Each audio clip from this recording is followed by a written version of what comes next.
To join us talk about security awareness and how to improve security and take precautions at home and at the office is Dr. Ahis Odige Okpataku, who is a behavioral change and public health communication consultant and a non-kinetic strategy consultant.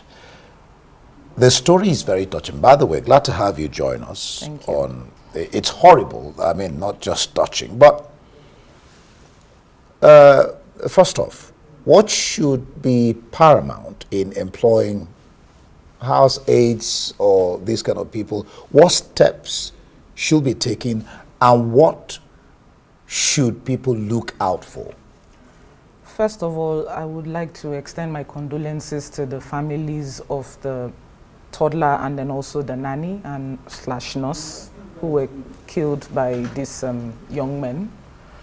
The truth of the matter is that you cannot be too careful. Oftentimes, mental illness is not written on the face. It takes a level of psychopathy to do what that man did, which was to kill the nurse, strangle her, and then at the same time to go and pick a 14-month-old. That's a baby. That's a young toddler, and strangle, and do it so effortlessly and not even think twice about it.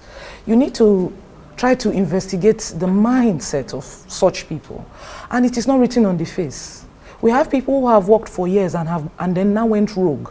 I know of a particular case in recent time. The guarantor was locked up, who brought a driver for somebody, and the driver made away with some of the property of the employer, and the driver has been or was in the employ of the man for over a year. Oftentimes, so many things can come into play. We cannot even blame poverty anymore because this is wickedness, this is evil, this is greed. What are the parameters? Yes, if you say you want to meet the police and get a character certificate, Nigeria is very fluid in terms of its population. Literally, people cross the borders and will tell you that they are from XYZ country.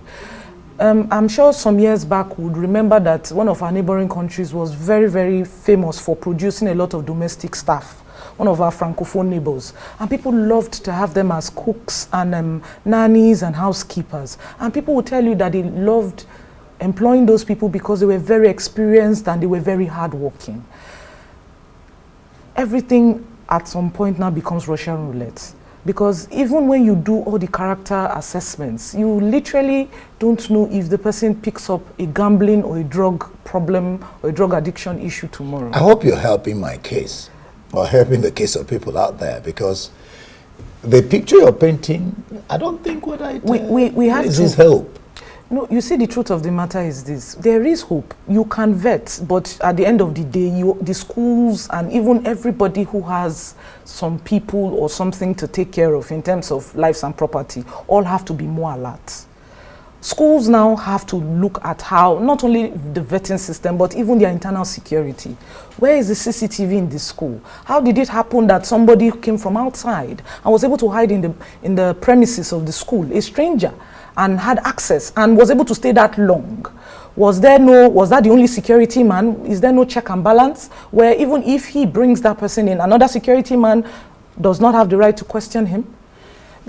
Maybe one could even start thinking, I was just thinking this in my mind. You have a security man, then you have another security man watching the security man, and maybe another security man watching that security man. Maybe you can begin to be, how do you guard against employing persons, wrong persons, or persons of questionable character, or persons of warped thinking? Because this has to do with psychology. I mean, how do you even kill a 14-month-old baby and then you strangled the nurse? You didn't shoot. You strangled. You strangled.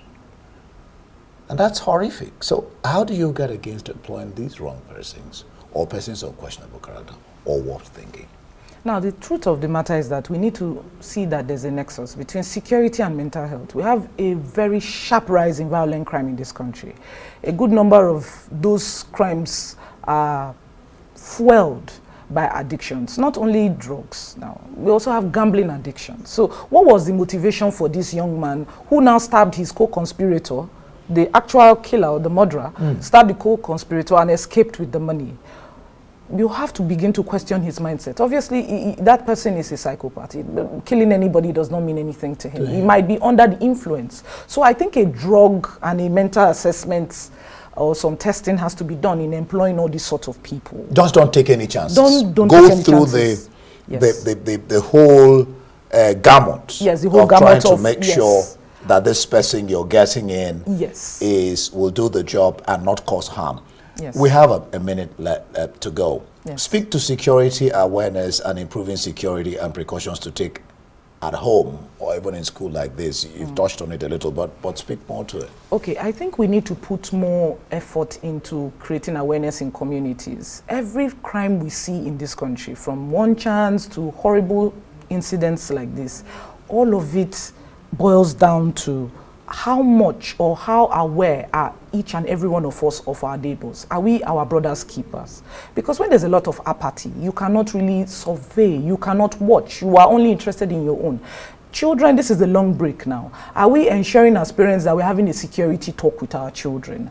If only the nurse knew. If only the nurse knew. Because organizations, even at the church, at the school, at the mosque level, are they having security briefings with their congregants or the members of staff or their followers? Because if you do not make people aware, people will literally shout about this. It will die down. The families will be left grieving, and another one will happen in future. And they're happening in close proximity to each other. It's now becoming almost normal to hear on a daily basis such violent crime.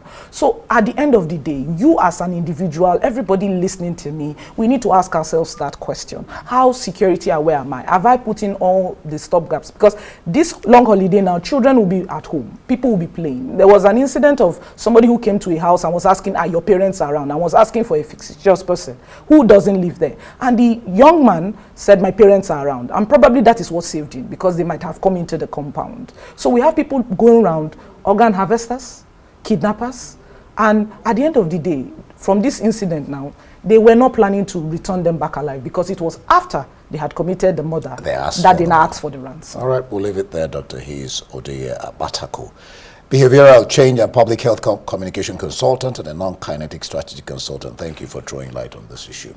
We hope that would take more care about security.